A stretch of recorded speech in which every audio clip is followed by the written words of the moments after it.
میرے بچپن میں نجف اشرف میں میرے والد ماجد مرحوم و مغفور مجھے قرآن مجید پڑھایا کرتے تھے، اور نصاب یہ تھا کہ روزانہ 5 آیتیں پڑھاتے تھے، ناظرہ دیکھ کر ترجمے کے ساتھ، اسی بچپن میں جس طرح بھی ممکن ہوتا تھا ترجمے کے ساتھ، یا ان آیات میں جو میسیج ہوتا تھا، جو پیغام ہوتا تھا، وہ سمجھا دیتے تھے۔ اور میرا وظیفہ یہ ہوتا تھا کہ وہ مجھے پڑھا کے صبح اور پھر اپنے درس پر چلے جاتے تھے، اور جب شام کو واپس آتے تھے تو وہ آیتیں میں انہیں فوراً گھر میں داخل ہوتے ہی دامن پکڑ کے دروازے پر ہی سنا دیتا تھا، اور ترجمہ بھی سنا دیتا تھا۔ جب وہ اس آیت پر پہنچے کل نفس ذائقۃ الموت، تو یہ کس قدر مشہور فقرہ ہے قرآن مجید کا، مگر اس دن انہوں نے سیدھا سیدھا ترجمہ مجھے نہیں سمجھایا، نہیں سنایا۔ ایک مثال دی کہ دیکھو اس کے معنی کلو یعنی سب، نفسن یعنی ہر نفس، ذائقۃ الموت، ذائقہ اس میں تائے تانیث ہے، ذائق اس میں فاعل ہے یعنی چکھنے والا، ذائقہ یعنی چکھنے والی، یعنی ہر روح کو موت کا مزہ چکھنا ہے، ہر روح موت کا مزہ چکھنے والی ہے۔ اس کے کیا معنی ہے کہ سب کو مر جانا ہے؟ یہ معنی نہیں ہے۔ اب میرے لیے یہ سمجھنا مشکل تھا، تو انہوں نے مثال دی، دیکھیے کوئی چیز ہمارے یہاں بے معنی نہیں ہوتی، نہ رسمیں بے معنی ہیں اور نہ رواج، اگر وہ رسمیں واقعاً حقیقی اخلاقی اقدار پر استوار ہیں۔ انہوں نے کہا گھر میں نذر ہوتی ہے 13 رجب کو امیر المومنین علی ابن ابی طالب علیہ السلام،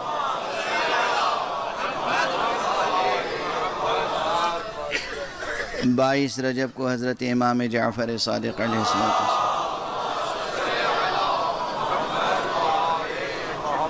اور یہ نجف اشرف کے دوران قیام ہمارے گھر کا امتیاز تھا کہ ہمارے ہاں یہ 2 نظریں بہت اہتمام سے ہوتی تھیں، ایک 22 رجب اور ایک 22 جمادی الثانیہ، دسترخوان امام جعفر صادق علیہ السلام اور دسترخوان امام حسن مجتبی علیہ السلام۔ یہ میرے گھر کا امتیاز تھا، اللہ کا شکر ہے۔ اور سب آتے تھے، بر صغیر کے حضرات بھی، ہندوستان کے، پاکستان کے اور عرب بھی۔ انہوں نے کہا یہ نذر ہوتی ہے؟ یہ بتاؤ، چکھنے والے بہت سے آتے ہیں اور چکھنے کے لیے کوئی شیرینی رکھ دی جاتی ہے، ختم کون ہوتا ہے؟ چکھنے والے ختم ہوتے ہیں یا وہ چیز ختم ہوتی ہے جو چکھی جائے؟ اسی بچپن میں مجھے موت و حیات کا فلسفہ ایسا سمجھایا انہوں نے، ہر نفس کو موت کا مزہ چکھنا ہے، یعنی بالآخر ختم۔ اچھا، یہ ایسا نہیں ہے کہ یہ صرف گویا ایک لفظی نکتہ ہے، ایسا نہیں ہے، یہ ایک خطیبانہ استدلال ہے، ایسا نہیں ہے، حقیقت بھی یہی ہے۔ اب ذرا دل اور دماغ دونوں کو بیدار کر کے بیٹھیے گا۔ یہ میں بار بار عرض کر چکا ہوں اور ہمیشہ کہتا رہوں گا کہ یہ انسان خود ایک روحانی مخلوق ہے، انسان مادی مخلوق نہیں ہے، قطعاً مادی مخلوق نہیں ہے، انسان ایک روحانی، بنیادی طور پہ انسان ایک روحانی مخلوق ہے۔ جب تک حضرت آدم کا پتلا تھا تو بس وہ پتلا ہی تھا۔ انسان کب کہلایا؟ جب اس میں روح ڈالی گئی۔ تو بنیادی طور پر انسان روحانی مخلوق ہے۔ یہ روح کیا ہے؟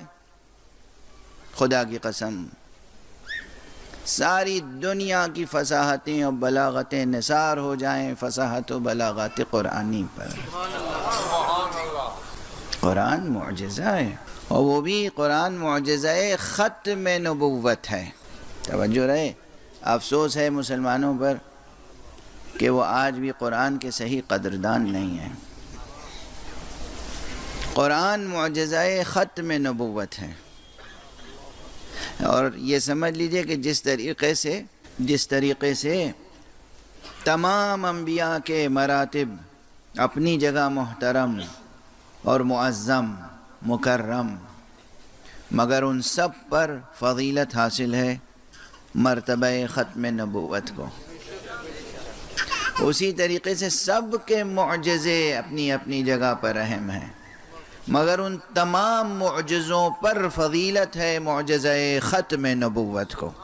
آپ حضرات بے شک و سبحان اللہ تو کہہ دیتے ہیں، مگر اس کے بعد جو حق ہے وہ ادا نہیں کرتے، بس سبحان اللہ کہنے کو سمجھتے ہیں حق ادا ہو گیا۔ قرآن کی قدردانی کریں، قرآن کی تلاوت کریں، قرآن کو سمجھنے کی کوشش کریں، قرآن کی گہرائیوں میں سفر کریں، قرآن کو اپنا ہمدم و ہم نفس بنائیں۔ یہ جو میں عرض کر رہا ہوں اسے غور تو کریں، کیا عرض کر دیا میں نے آپ کے سامنے؟ دوسرے انبیاء کے معجزات کیا کیا ہیں؟ جناب ابراہیم کے معجزات کیا ہیں؟ 4 پرندوں کو لیا اور انہیں ٹکڑے ٹکڑے کر دیا، اور اس کے بعد پھر اسے مخلوط کر دیا، اور مخلوط کرنے کے بعد 4 چوٹیوں پر الگ الگ 4 پہاڑیوں پہ رکھ دیا، اور پھر انہیں آواز دی، اور وہ پرندے پھر مجسم اور زندہ اور صحیح و سالم ہو کر پرواز کرتے ہوئے خلیل حق کے سامنے آ گئے۔ کوئی معمولی معجزہ ہے؟ یہ کوئی معمولی معجزہ ہے؟ قرآن میں مذکور ہے نا، کسی روایت میں تو نہیں ہے کہ آپ کہیں ضعیف روایت ہے۔ یہ جناب عیسیٰ علی نبینا وعلیہ السلام کے معجزے، مردے کو تمام معجزوں پر فضیلت رکھتا ہے معجزہ مقام ختم نبوت، یعنی یہ قرآن مجید، یہ قرآن عظیم، یہ قرآن حکیم، یہ قرآن کریم، یہ نور مبین، یہ کتاب مبین، یہ ذکر حکیم۔ خود اس قرآن مجید کے کتنے نام ہیں؟ اس قرآن مجید کے اتنے نام اس لیے ہیں کہ اس کے اندر اوصاف اتنے ہیں، آثار اتنے ہیں، آثار ہیں قرآن مجید کے، قرآن مجید سے وابستہ ہوں۔ اگر آپ ضبط کریں تو یہیں پر ایک ایسی روایت کا حوالہ دوں گا کہ جس کے بعد فوراً ظاہر ہے کہ مصائب کی طرف ذہن ملتفت ہو جاتا ہے۔ قرآن مجید کی پہلی ہی آیت بسم اللہ الرحمن الرحیم، اس میں کتنے آثار ہیں، اس کے کتنے آثار ہیں، صرف آیت بسم اللہ الرحمن الرحیم۔ بیماریوں کے لیے شفا اور مادہ کائنات میں تصرف کا اسم اعظم ہے بسم اللہ۔ پیغمبر اکرم صلی اللہ علیہ وآلہ وسلم فرماتے ہیں کہ سورہ حمد، یہ سورہ فاتحہ، سورہ حمد یہ سورہ شفا ہے۔ جو بھی بیماری ہو، چاہے وہ ذہنی ہو، نفسیاتی ہو، اخلاقی ہو یا جسم، ہر بیماری کے لیے سورہ فاتحہ، سورہ حمد سورہ شفا ہے۔ یہ کس کا ارشاد ہے؟ پیغمبر اکرم صلی اللہ علیہ وسلم۔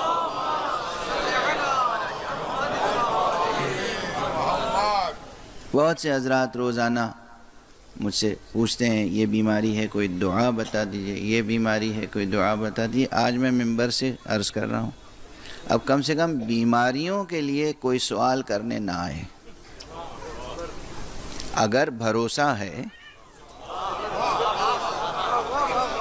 اگر اعتبار ہے تو میں ممبر سے عرض کر رہا ہوں نا، آپ مجھے خطیب سمجھتے ہیں، آپ سمجھتے ہیں کہ آپ کا 1 گھنٹہ 1.5 گھنٹہ یہ ٹائم کل کرنے کے لیے میں ممبر پہ آتا ہوں؟ یہ سوء ظن ہے آپ کو، بدظنی ہے مجھ سے۔ میں ممبر سے وہ بات، اس سے پہلے یہ جملہ کہہ چکا، میں ممبر سے وہ بات عرض کرتا ہوں جو حضور حق روز محشر کہہ سکوں۔ تو رسول اسلام خاتم النبیین صلی اللہ علیہ وآلہ وسلم کا ارشاد گرامی ہے۔ خواتین سن رہی ہیں، مرد سن رہے ہیں، بچے سن رہے ہیں، جوان سن رہے ہیں، بوڑھے سن رہے ہیں، بیمار سن رہے ہیں، صحت مند سن رہے ہیں، سب سن رہے ہیں۔ حضرت کا کیا ارشاد ہے کہ یہ سورہ حمد، سورہ فاتحہ، سورہ شفا ہے، اور جس نیت سے یہ سورہ پڑھا جائے جس مرض کے لیے، اسی مرض میں یہ کارآمد ہوگا اور شفا بخش ہوگا انشاءاللہ بإذن اللہ۔ اور پھر فرماتے ہیں جس کو سورہ حمد سے شفا حاصل نہ ہو اسے کسی دوا سے شفا حاصل نہیں ہو سکتی۔ آپ غور فرمائیں، جسے سورہ حمد سے شفا حاصل نہ ہو اسے کسی دوا سے شفا حاصل نہیں ہو سکتی۔ موضوع تو میرا کچھ اور ہے، لیکن دھیرے دھیرے گفتگو ہو رہی ہے تو انشاءاللہ کچھ دیر تک ہوگی، تو میں اس گفتگو کو مکمل کر دوں۔ حضرت فرماتے ہیں سورہ حمد، سورہ فاتحہ، سورہ شفا ہے، جس مرض میں بھی جس نیت سے پڑھا جائے یہ سورہ اس میں شفا بخش ہوگا۔ اور کیا فرمایا کہ اگر کسی کو سورہ حمد سے شفا حاصل نہ ہو تو اسے کسی دوا سے شفا نہیں مل سکتی۔ اب اس کے بعد ایک مطلب اور عرض کر دوں اسی تسلسل میں۔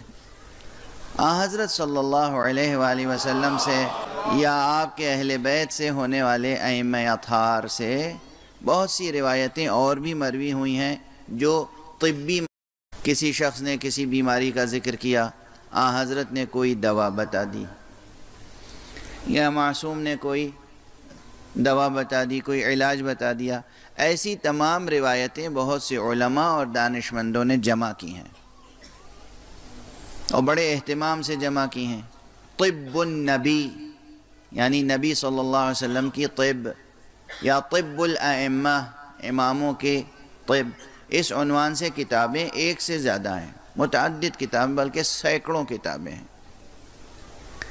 ان میں بعض دواؤں کے لیے یہی جڑی بوٹیاں، ان کے لیے کہیں پر یہ بھی ہے کہ یہ دوا وہ ہے جو تمام بیماریوں میں مفید ہے الا السام، سام یعنی موت، یعنی موت کے علاوہ ہر بیماری میں فائدہ بخش ہو سکتی ہے۔ اللہ سبحانہ و تعالیٰ نے ایسی چیزیں پیدا کی ہیں جو ہر بیمار کو کسی نہ کسی درجے میں فائدہ پہنچاتی ہیں۔ اکثر بلکہ تمام تر مادی دواؤں کے سلسلے میں کہا گیا الا السام، الا الموت، یعنی موت کے علاوہ ہر بیماری میں۔ لیکن معلوم ہے سورہ حمد کے لیے کیا فرمایا گیا ہے؟ معصوم نے کہا ہے کہ اگر کسی مردہ جسم پر 70 بار یا 100 مرتبہ 100 بار سورہ فاتحہ، سورہ الحمد پڑھ کر دم کیا جائے اور وہ جی اٹھے تو تعجب نہ کرنا۔ واضح ہے؟ انشاءاللہ یہ معروضات، یہ گزارشات یاد رہیں گے آپ کو اور آپ اس سے فائدہ اٹھائیں گے۔ کوئی بھی بیماری ہو، معمولی سی بیماری ہو، مزمن بیماریاں، خطرناک بیماریاں، کوئی بھی بیماری ہو، سورہ مبارکہ فاتحہ، سورہ حمد شفا ہے۔ اور سورہ حمد وہ سورہ ہے کہ جو موت کو زندگی سے بدل سکتا ہے۔ بہرحال اب یہ قرآن مجید، بہت سے ذہنوں میں اٹھنے والے سوالات کا جواب تو یہیں مل گیا ہوگا۔ میں نے پہلے جناب ابراہیم کا واقعہ ذکر کیا کہ جناب ابراہیم نے 4 پرندوں کو لیا، انہیں ٹکڑے ٹکڑے کیا، 4 پہاڑیوں پہ تقسیم کیا، پھر آواز دی اور وہ صحیح و سالم ہو کر پرندے اڑتے ہوئے ان کی بارگاہ میں آ گئے، یعنی گویا مردہ زندہ ہوا۔ جناب عیسیٰ کا معجزہ قرآن مجید میں موجود ہے۔ اور پھر میں نے عرض کیا کہ جو تمام انبیاء کے معجزات ہیں، ان تمام معجزات پر فضیلت رکھتا ہے معجزہ ختم نبوت، یعنی یہ قرآن۔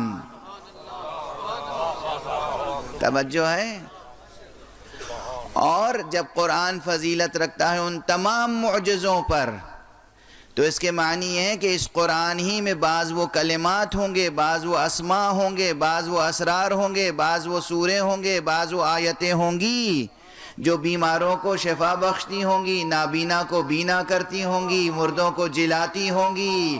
اور جب اس قرآن مجید میں یعنی ان الفاظ میں یہ تاثیر ہے، تو جنہیں اللہ نے قرآن ناطق بنا کر بھیجا ہے، کیا ان کے انفاس قدسیہ میں یہ تاثیر نہ ہوگی؟ اسی لیے ہم جب ذکر کرتے ہیں کہ کسی معصوم نے کسی مردے کو ٹھوکر مار دی اور جی اٹھا،